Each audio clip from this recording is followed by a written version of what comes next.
বাংলাদেশ সরকারের সতর্ক বার্তার কারণে দেশটির সাবেক প্রধানমন্ত্রী শেখ হাসিনাকে নিয়ে বাংলাদেশের প্রথম সারির সংবাদ মাধ্যমগুলোতে খবর খুব একটা প্রকাশিত হচ্ছে না।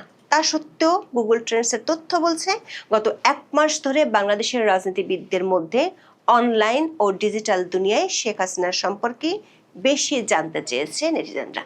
মূলত ডিসেম্বরে দলবল সহ তিনি বাংলাদেশে ফিরবেন। শেখ হাসিনার এমন ঘোষণার পর থেকে বিষয়টি নিয়ে বাংলাদেশে শোরগোল পড়ে গিয়েছে। আওয়ামী লীগ নেত্রী ঢাকায় কিভাবে ফিরবেন, ফিরলে প্রশাসনের কি পদক্ষেপ হবে, এসব নিয়ে বিস্তর আলোচনা চলছে। এদিকে আওয়ামী লীগের একাধিক সূত্রে জানা গেছে দলটির 11 জন নেতা ও সদস্য 12 জুলাই দিল্লিতে শেখ হাসিনার সাথে 5 ঘন্টা ব্যাপী বৈঠক করেছেন।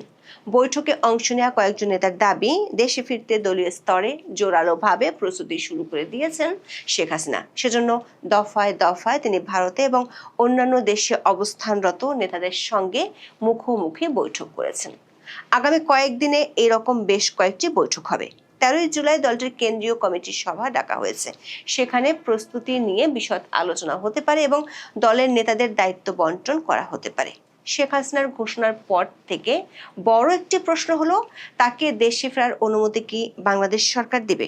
12 জুলাই শেখ হাসিনার সাথে বৈঠক করেছেন এমন কয়েকজন নেতা জানিয়েছেন 111-এর মতো বিমান যোগে দেশে ফিরতে বাধা দিলে তিনি সড়ক পথে ভারত থেকে দেশে আসার সিদ্ধান্ত নিয়েছেন। অবশ্য বাংলাদেশের আন্তর্জাতিক অপরাধ ট্রাইব্যুনালের চিফ প্রসিকিউটর আমিনুল ইসলাম দাবি করেছেন, শেখ হাসিনা বাংলাদেশ ও ভারত সরকারের পারস্পরিক সমঝোতা ছাড়া দেশে এসে সরাসরি আত্মসমর্পণ করতে পারবেন না। আওয়ামী লীগের একাধিক সূত্র থেকে ইঙ্গিত পাওয়া গেছে, শুধু ভারত নয়, আন্তর্জাতিক বেশ কয়েকটি পরাশক্তির সাথে শেখ হাসিনার দেশে ফেরা নিয়ে আলোচনা চলছে এবং ওই শক্তিগুলো থেকে পজিটিভ সিগন্যালও পেয়েছেন। বিস্তারিত জানতে চলুন যাওয়া যাক বিশ্লেষণে।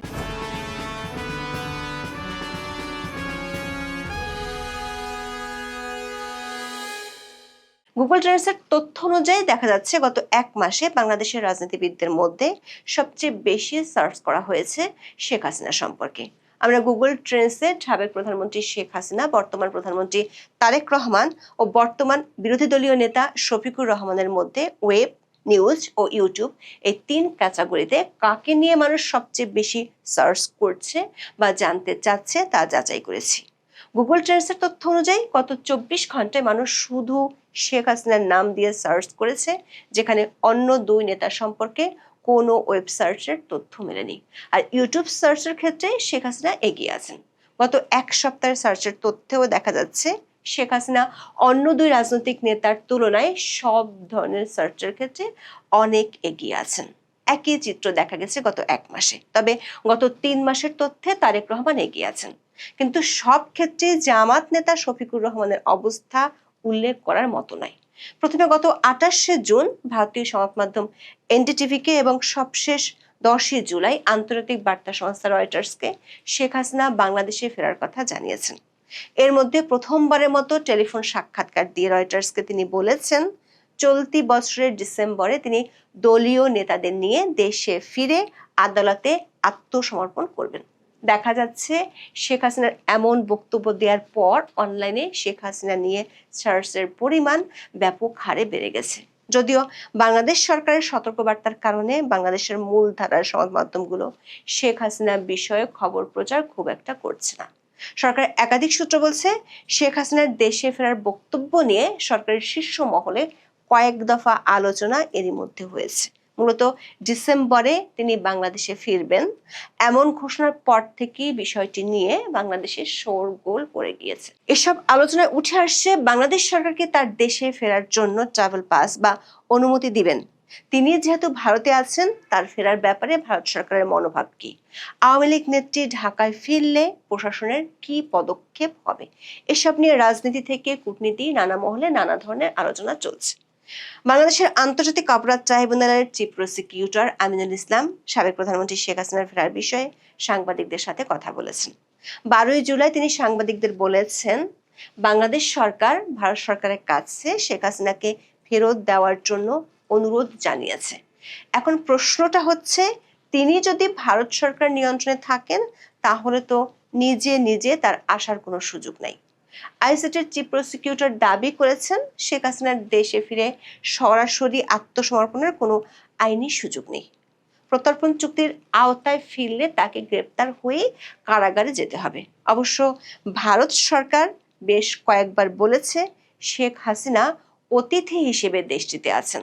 বিবিসি বাংলার এক খবরে বলা হয়েছিল তাকে একজন বিশেষ অতিথি হিসেবে বিবেচনা করছে দেশটির সরকার।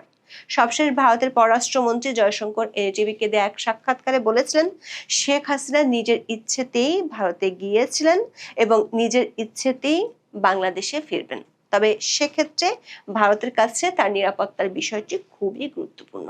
আবার শেখ হাসিনা সবশেষ বলেছেন তিনি আদালতে আত্মসমর্পণ করে আইনি প্রক্রিয়ায় লড়তে চান। আইসিটির চিফ প্রসিকিউটর আমিনুল ইসলামের বক্তব্যে স্পষ্ট ইঙ্গিত মিলছে শেখ হাসিনাকে বাংলাদেশে আসতে হলে বাংলাদেশ ও ভারত সরকারের কূটনৈতিক ও আইনি প্রক্রিয়ার মাধ্যমে আসতে হবে। দৈনিক মানবজমিন পত্রিকায় শিরোনাম করা হয়েছে দুই দেশের সমঝোতা ছাড়া শেখ হাসিনার দেশে ফিরে আত্মসমর্পণের সুযোগ নেই। তাহলে প্রশ্ন হলো এই সমঝোতার প্রক্রিয়া শুরু হওয়া ছাড়াই কি শেখ হাসিনা এমন ঘোষণা দিয়েছেন? 12ই জুলাই শেখ হাসিনার সাথে দিল্লিতে দেখা করতে গিয়েছিলেন আওয়ামী লীগের সাবেক মন্ত্রী ও নেতা সহ 11 জন। এদের মধ্যে 4 জন অস্ট্রেলিয়া থেকে এবং কয়েকজন যুক্তরাষ্ট্র ও যুক্তরাজ্য থেকে দিল্লি গিয়েছেন। তাদের কয়েকজন দাবি করেছেন শুধু ভারত নয়, গত কয়েক মাস ধরে আন্তর্জাতিক শক্তিশালী পক্ষগুলোর সাথে শেখ হাসিনার নির্দেশনা অনুযায়ী দলটির বেশ কয়েকজন নেতা নিয়মিত বৈঠক করেছেন। তবে সেসব বৈঠকে কোনো ধরনের সমঝোতা হয়েছে কিনা, হলে কি ধরনের সমঝোতা হয়েছে, এসব বিষয়ে আওয়ামী লীগের নেতারা কোনো মন্তব্য করেননি। দর্শক, শেখ হাসিনার ফেরার বিষয়ে বাংলাদেশ সরকারের বিভিন্ন পর্যায়ের কর্তা ব্যক্তিদের গত কয়েকদিনের বক্তব্য থেকে বোঝা যাচ্ছে সরকার তাকে ফেরার বিষয়ে সরাসরি অনুমতি দিতে চায় না। শেখ হাসিনার ক্ষেত্রে একই রকম ঘটনা ঘটেছিল 1-11-এর তত্ত্বাবধায়ক সরকার আমলে।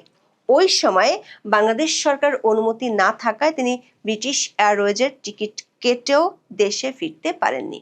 শেখ হাসিনার সাথে বৈঠক করেছেন এমন কয়েকজন নেতা বলেছেন শেখ হাসিনা বিমানযোগে দেশে ফেরার চেষ্টা করবেন। যদি সরকার অনুমতি না দেয় তাহলে তিনি সড়ক পথে মানে ভারত বাংলাদেশ সীমান্ত দিয়ে বাংলাদেশে আসার সিদ্ধান্ত নিয়েছেন। আওয়ামী লীগের নেতারা বলছেন দেশে ফেরার আগে সম্ভাব্য সব ধরনের বাধা মোকাবেলার জন্য প্রস্তুতি নিতে শেখ হাসিনা দলের নেতাদের সাথে দফায় দফায় মুখোমুখি বৈঠক করেছেন। এসব বৈঠকে দলের কমিটিগুলো পুনর্গঠন এবং নিষ্ক্রিয় নেতাদের দল থেকে বাদ দেয়া এবং সাংগঠনিক তৎপরতা বাড়ানোর বিষয়ে আলোচনা হয়েছে। পাশাপাশি শেখ হাসিনার দেশে ফেরার আগে ও পরে তার শাস্তি এবং আওয়ামী লীগের কার্যক্রমের উপর নিষেধাজ্ঞা নিয়ে আইনি জটিলতা নিয়েও আলোচনা হয়েছে বলে বৈঠক সূত্রে জানা গেছে। দর্শক, শেখ হাসিনার দেশে ফেরার ঘোষণার পর যে আলোচনা হচ্ছে সেখানে একটি বড় ইস্যু হলো তিনি দেশে ফেরার পর কি হতে পারে বা সরকার আসলে কি ব্যবস্থা নিতে পারে। আইসিটির চিফ প্রসিকিউটর দাবি করেছেন প্রথমত শেখ হাসিনার আত্মসমর্পণের সুযোগ নেই, বরং তাকে গ্রেপ্তার করা হবে। দ্বিতীয়ত তার বিরুদ্ধে মৃত্যুদণ্ড থাকায় তার জামিনেরও সুযোগ নেই। আমিনুল ইসলামের দাবি ব্যক্তিগতভাবে এসে স্বাধীনভাবে আত্মসমর্পণের কোনো আইনি সুযোগ নেই। নির্বাসনের থেকে তাকে দণ্ডিত হিসেবে গ্রেপ্তার হয়ে আসতে হবে। আসতে হলে ভারত সরকারকেই তাকে বাংলাদেশ সরকারের কাছে হ্যান্ডওভার করতে হবে। দেশে ফিরলে শেখ হাসিনার জামিনের কোনো সুযোগ আছে কিনা এমন প্রশ্নের জবাবে চিফ প্রসিকিউটর আমিনুল ইসলাম বলেছেন বাংলাদেশে এখন পর্যন্ত কোনো মৃত্যুদণ্ড পাওয়া আসামির জামিন হয়েছে এরকম নজির নেই। যদি শেখ হাসিনাকে কোনোভাবে বাংলাদেশে আনা হয় অথবা তাকে বাংলাদেশে পাওয়া যায় তাহলে সঙ্গত কারণে যেহেতু তার বিরুদ্ধে মৃত্যুদণ্ডাদেশ, তিনি প্রথমত জেলে যাবেন। নির্ধারিত সময়ের মধ্যে পদক্ষেপ না নেওয়ায় শেখ হাসিনা আপিলের অধিকার খুইয়েছেন জানিয়ে চিফ প্রসিকিউটর বলেছেন আন্তর্জাতিক অপরাধ ট্রাইব্যুনাল আইনের সেকশন 21-3 বলা হয়েছে 30 দিন পরে আর কোনো আপিল হবে না। যদি আপিল করার সুযোগ না থাকে তাহলে সাজা বহাল থাকবে। যদি আপিল করা যায় তাহলে আপিল নিষ্পত্তি সাপেক্ষে যা হয় তা হবে। তবে উচ্চ আদালতের অনেক সিনিয়র আইনজীবী ভিন্ন কথা বলছেন।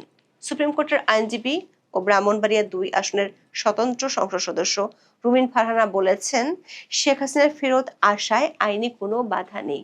উনি ফিরবেন, ফিরে আত্মসমর্পণ করবেন, বাংলাদেশের নর্মাল সিআরপিসির যে প্রসিডিওর সেটি উনি ফলো করবেন। যেহেতু গ্রেপ্তারি পরোয়ানা রয়েছে, তাই ট্রাভেল পাস পেয়ে শেখ হাসিনা দেশে ফিরলে আটক হবেন বলে মনে করেন আইনজীবী মঞ্জিল মোর্শেদ।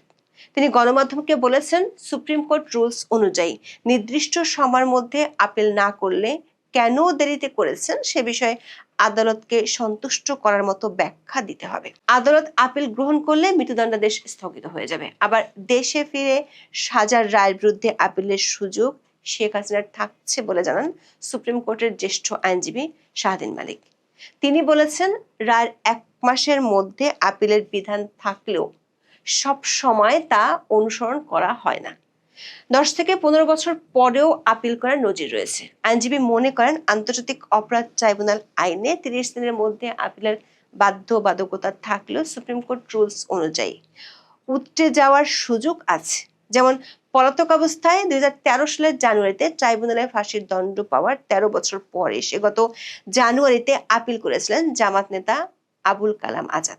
বাংলাদেশের ফৌজদারি কার্যবিধির 426 ধারা অনুযায়ী উচ্চ আদালতের কাছে যে কোনো দণ্ডিত আসামির জামিন আবেদন গ্রহণ করার আইনি এখতিয়ার রয়েছে। তবে প্রথাগতভাবে কোনো আসামির মৃত্যুদণ্ড হয়ে গেলে উচ্চ আদালত তাকে জামিন দেন না। 2024 সালের মে মাসে দেওয়া হাইকোর্টের একটি রায়েও উল্লেখ করা হয়েছে, মৃত্যুদণ্ডপ্রাপ্ত আসামির জামিনের নজির দেখা যায় না। ওই রায়ে হাইকোর্ট স্পষ্ট করেছেন, সচরাচর মৃত্যুদণ্ডপ্রাপ্ত আসামির জামিন পাওয়ার কোনো প্রথা বা নজির বাংলাদেশে না থাকলেও আইনিভাবে ফৌজদারি কার্যবিধির 426 ধারা অনুযায়ী তাদের জামিন আবেদন করার পূর্ণ অধিকার রয়েছে এবং উচ্চ আদালতেরও সেই আবেদন গ্রহণ ও বিবেচনা করার এখতিয়ার রয়েছে। সংশ্লিষ্ট একাধিক সূত্র বলছে, শেখ হাসিনা কিভাবে আসবেন এবং আসার পর কি হতে পারে সেটি পুরোপুরি নির্ভর করছে রাজনৈতিক সমঝোতার উপর। সে সমঝোতা শুধু দেশের মধ্যেই নয়, দেশের বাইরেও হতে হবে। শেখ হাসিনার সাথে দিল্লিতে বৈঠক করেছেন এমন আওয়ামী লীগের একজন মন্ত্রী বলেছেন, এই সমঝোতার আলোচনা চলমান আছে। এদিকে শেখ হাসিনার ছেলে সজীব ওয়াজেদ জয় 13 জুলাই অক্সফোর্ড ইউনিভার্সিটির ওলফসন কলেজের এক আলোচনা সভায় যোগ দিতে যুক্তরাজ্য গিয়েছেন। বাংলাদেশের রাজনীতি ও মানবাধিকার বিষয়ক ওই আলোচনা সভাতে অংশ নেওয়া ছাড়াও মিস্টার জয় বেশ কয়েকটি আন্তর্জাতিক সংস্থা এবং প্রতিনিধিদের সাথে বৈঠক করতে পারেন। এখন এ পর্যন্ত। সবাই ভালো থাকুন, সুস্থ থাকুন, নিরাপদে থাকুন। দেখা হবে আগামী পর্বে।